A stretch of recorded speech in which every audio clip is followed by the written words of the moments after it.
All right, let's start with chapter 4 talks about carbon. And of course, we know that carbon is very important because all living organisms are carbon-based.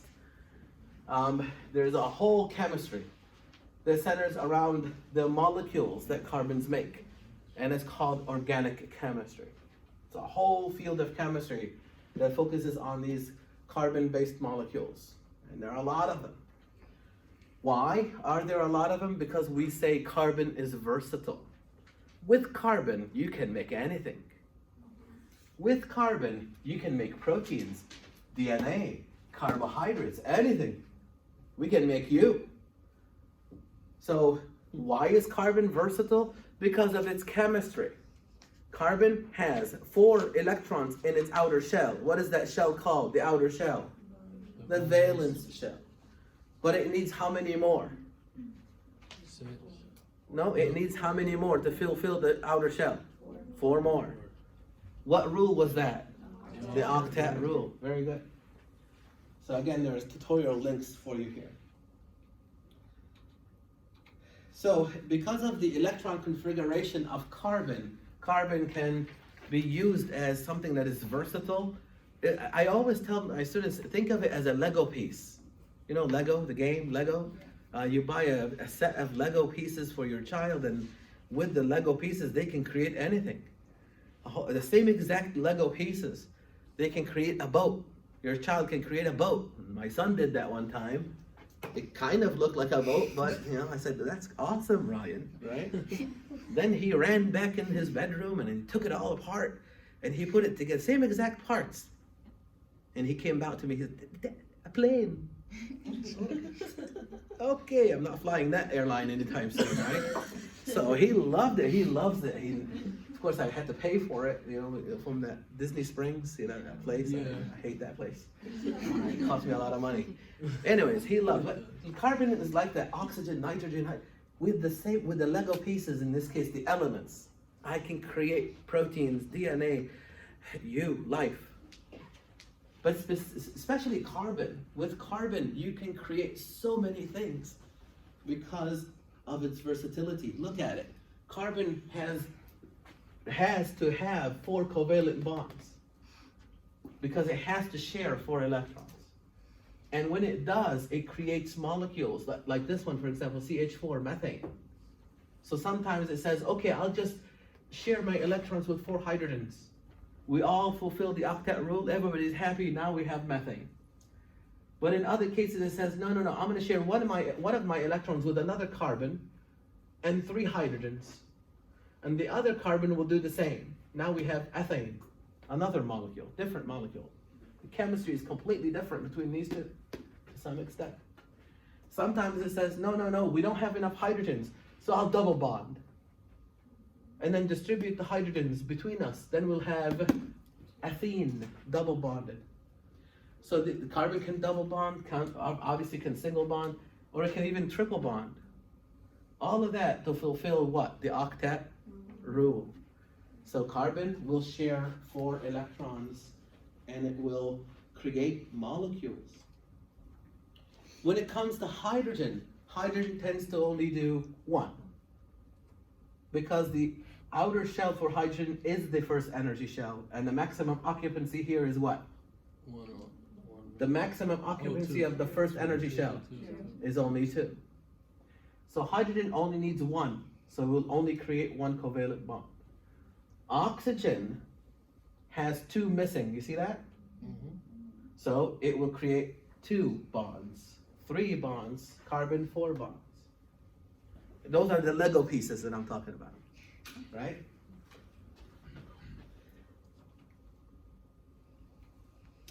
Sometimes what happens is when carbon starts making molecules, some of the molecules can be linear, like you see here, or they can be branched, like you see here.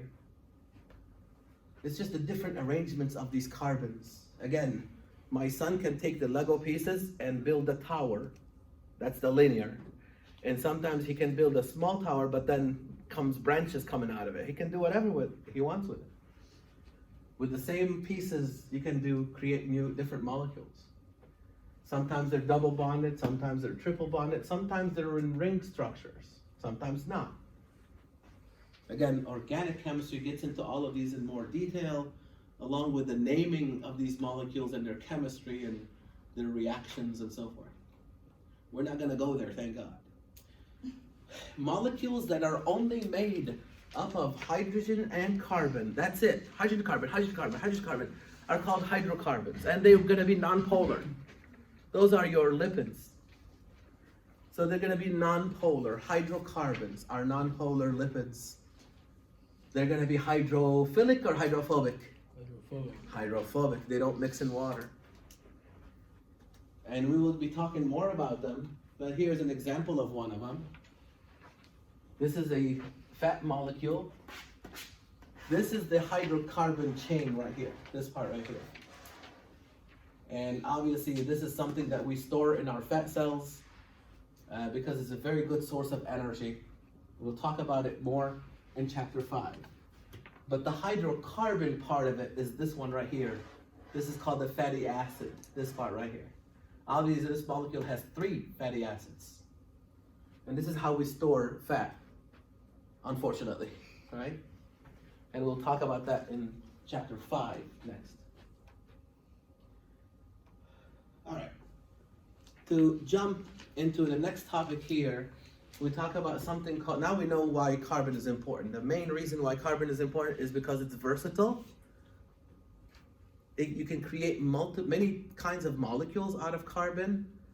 All these organic molecules eventually produce you, proteins, DNA, you, life. And life is carbon-based. But because of the electron configuration of carbon, it can do what it can do. Now we look at the molecules. These molecules can come in different isomer forms. Structural isomers are these kinds, when you have a linear versus a branched one. Let's count the number of carbons in each one of these. 1, 2, 3, 4, 5. 1, 2, 3, 4, 5. So it's the same number of carbons. 12 hydrogens, right? Right? Let's count. 1, 2, 3, 4, 5, 6, 7, 8, 9, 10, 11, 12 hydrogens. 12 hydrogens here too. So if I just write it, it'll be C5H12. So why are they different? Because they're isomers of each other. Watch this. If I just say C5H12, you won't know which one. Because they're both C5H12. But if I draw the structure, then you'll know, oh, that's that one and that's this one.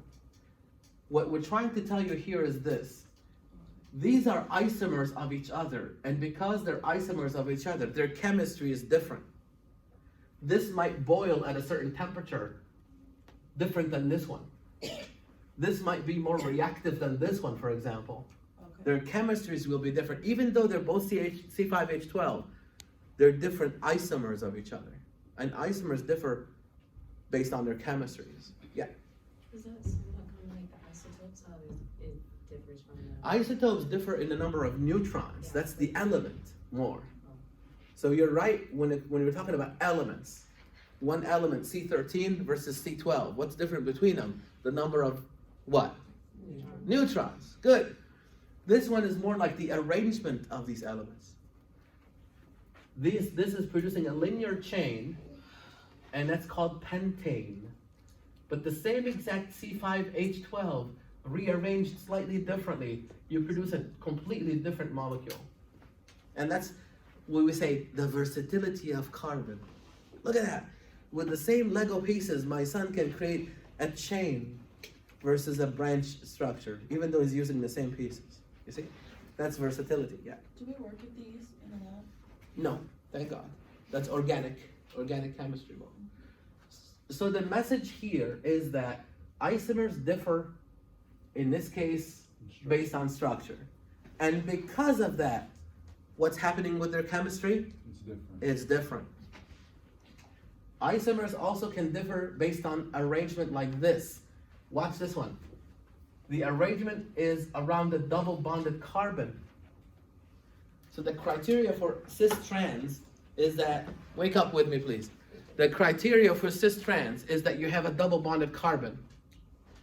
And you can have 2 units held like this or like this. You see?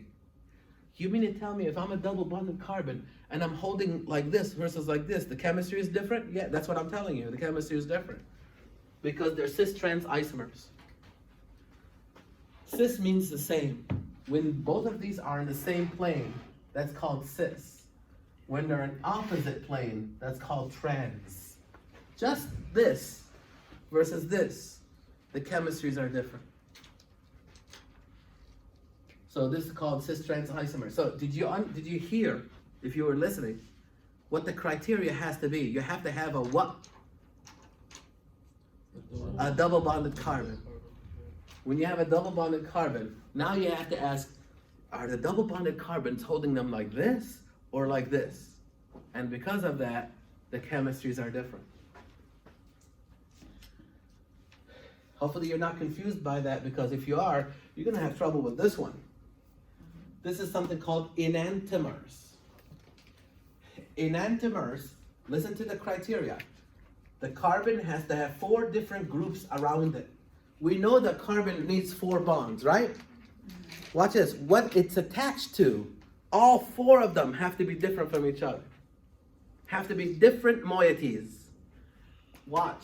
This carbon has to have 4 things attached to it. And it does. Here's 1, 2, 3, 4. But this one is a hydrogen. This one is something called methyl. This one's something called amine. And this is a carboxyl group. They're 4 different things. Do you agree? Mm-hmm. Because it has 4 different things, it can create a mirror image. You see, that's a criteria. You must have 4 different things around the carbon to be able to create an enantiomer. An enantiomer is a mirror image of the molecule. So if you pretend there's a mirror right here, that's the reflection of that.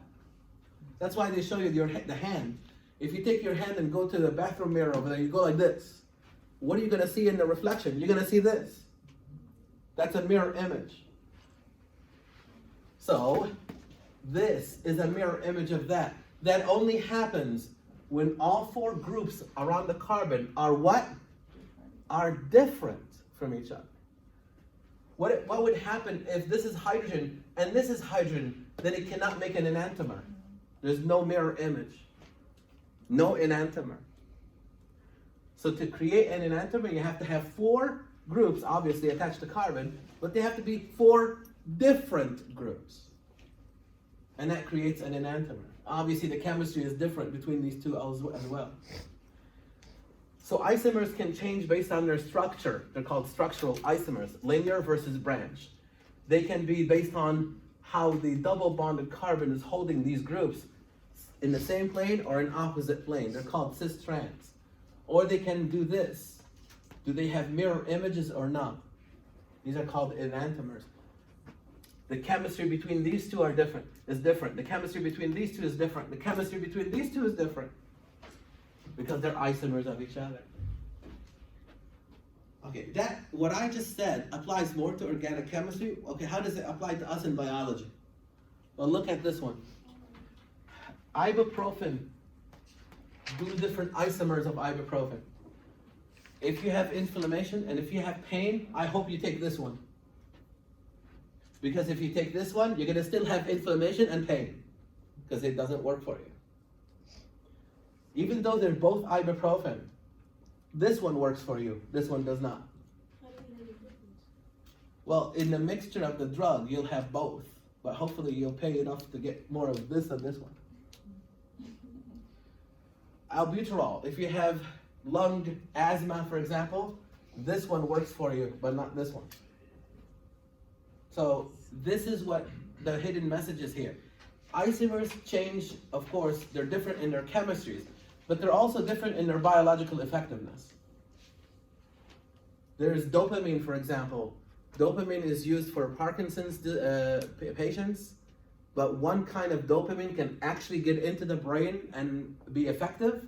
The other kind of dopamine cannot get in there. So they know which kind to give you, God forbid if you have that. Even though they're both dopamine.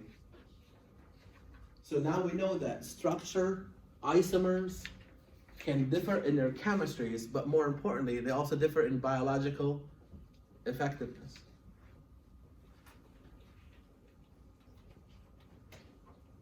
Okay, we're gonna switch gears. So we talked about carbon and the versatility of carbon. The electron configuration of carbon tells you that it needs 4 electrons, and because of that, it is versatile. It will react with anything that needs electrons to fulfill its octet rule. And when it does, it creates new molecules. It eventually creates life, because we're carbon-based.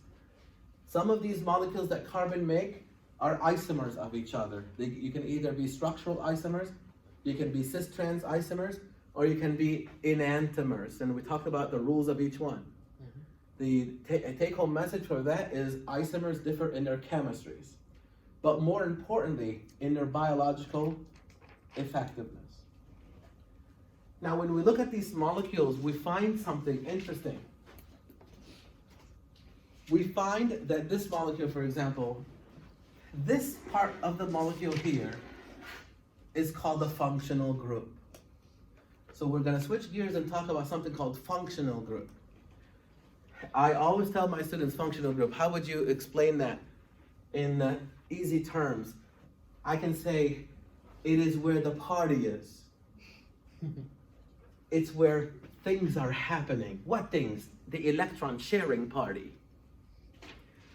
This is the business end of the molecule. The transaction of electrons is happening here.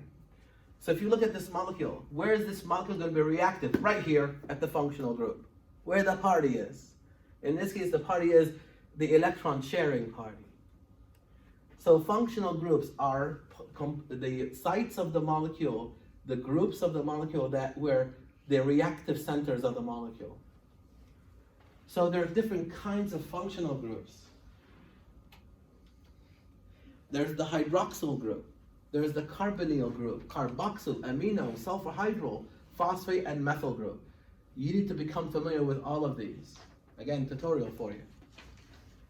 All right, take-home message for this one is functional group is where the party is, where the business end of the molecule, where the electron sharing occurs. So one of them is called hydroxyl, and that's OH. So in ethanol, this is that's the functional group, OH. This is where the party is. So if this molecule is reactive, it's going to be reacting at the OH group. So OH is a hydroxyl group. And alcohols will have OH as a hydroxyl group. All right, so that's one functional group. You have to start becoming familiar with those. All right, carbonyl is C double bonded O. And a carbonyl can happen in the middle of the molecule or at the end of the molecule. That's a carbonyl. When the carbonyl is in the middle, the C double bonded O is in the middle, the molecule is called a ketone. This is a ketone because it has a carbonyl in the middle.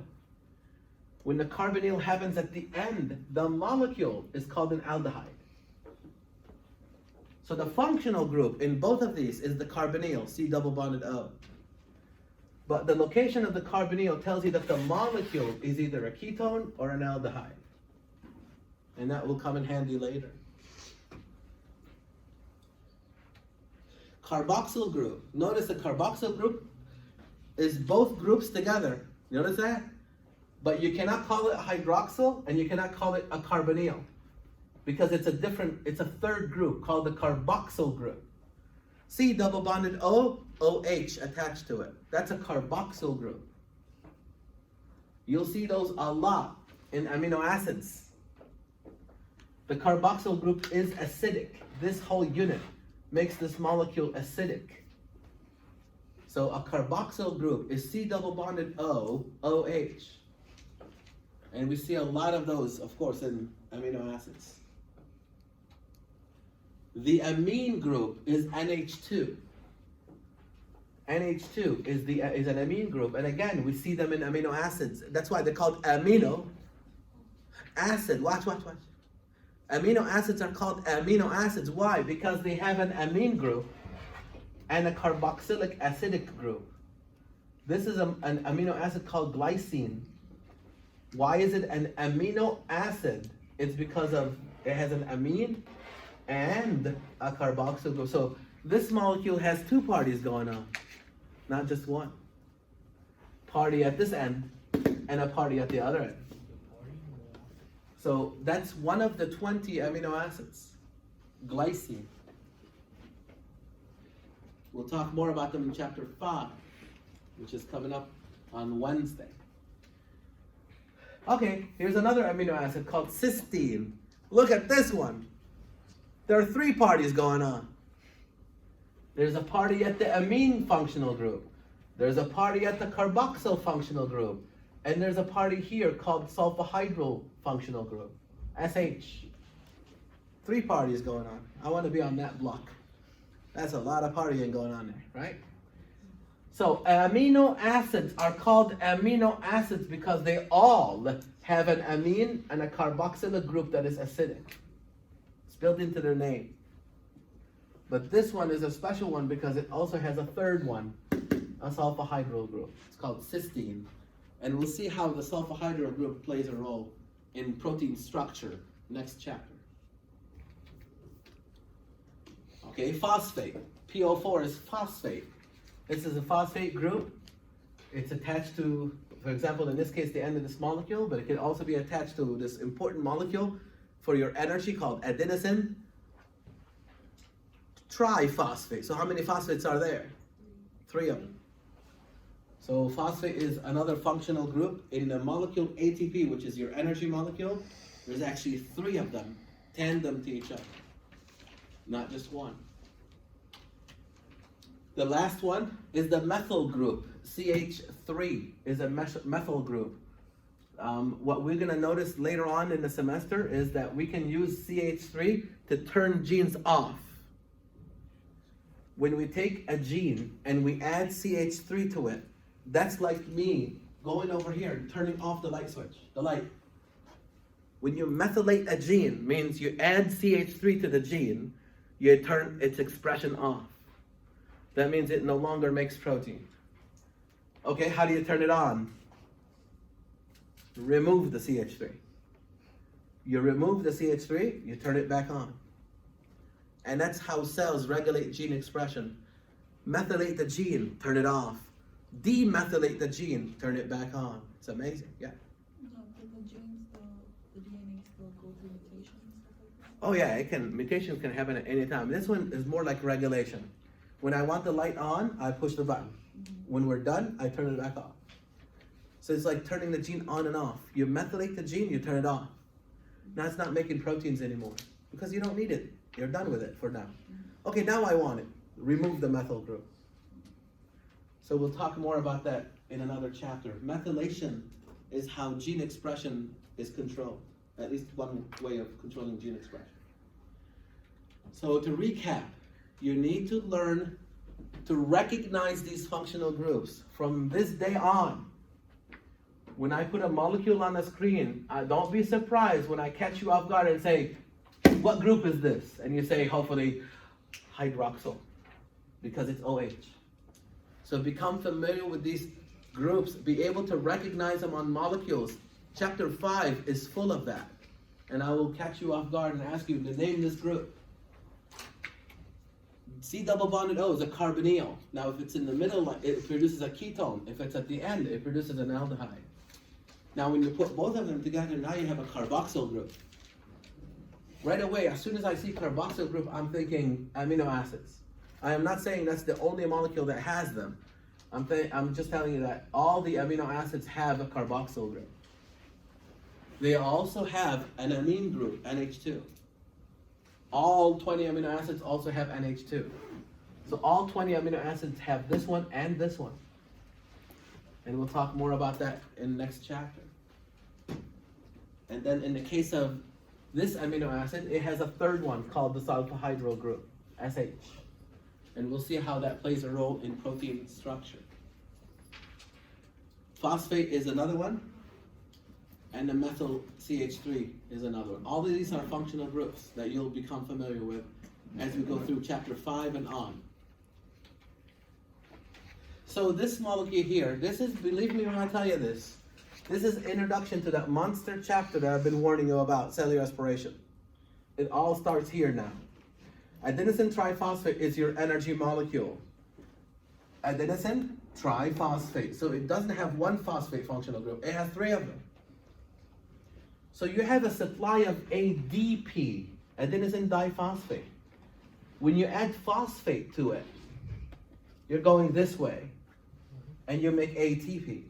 So if I flip this arrow, go this way, that's ADP plus phosphate gives you ATP. That means you need to put energy into it to get this done. So I'm reversing this arrow. If I go this way, then I'm putting energy into it. Where am I getting the energy from? From your food. You eat food, and then you harness that energy from your food to make, watch, this bond right here. If you're paying attention with me, I'm helping you with chapter 9. This energy right here is in this bond right here. So when you go to the grocery store and the checkout clerk says $150, know that it's because of this. You're paying for this. You're paying to create this bond. All the energy contained in your food will be harnessed in this bond, and this bond. That's your energy storage molecule, ATP. That's what you're paying your money for at the grocery store. But you know, you have to do it. Because without this molecule, do you survive? No. Without the battery on your phone, do you have a phone? No, because it's dead. So yes, we pay money for our food to create this molecule because this is our energy storage molecule. Now you want to get things done, you're gonna go here because your body says, I know where you're storing the energy. You're storing it right here in this bond. If I break it, I will do this. When you break this molecule right here, that's this reaction. That means you're releasing the energy back out so you can get things done with it. It's amazing. It's no different than you getting paid on Friday. Hopefully you get paid $2,000. Now you save it in your bank, I hope. God forbid you get a bill on Monday. You're gonna use your money to pay your bill. You see? It's no different than that. Guess what? Chapter 4 is done. It's all in your hands.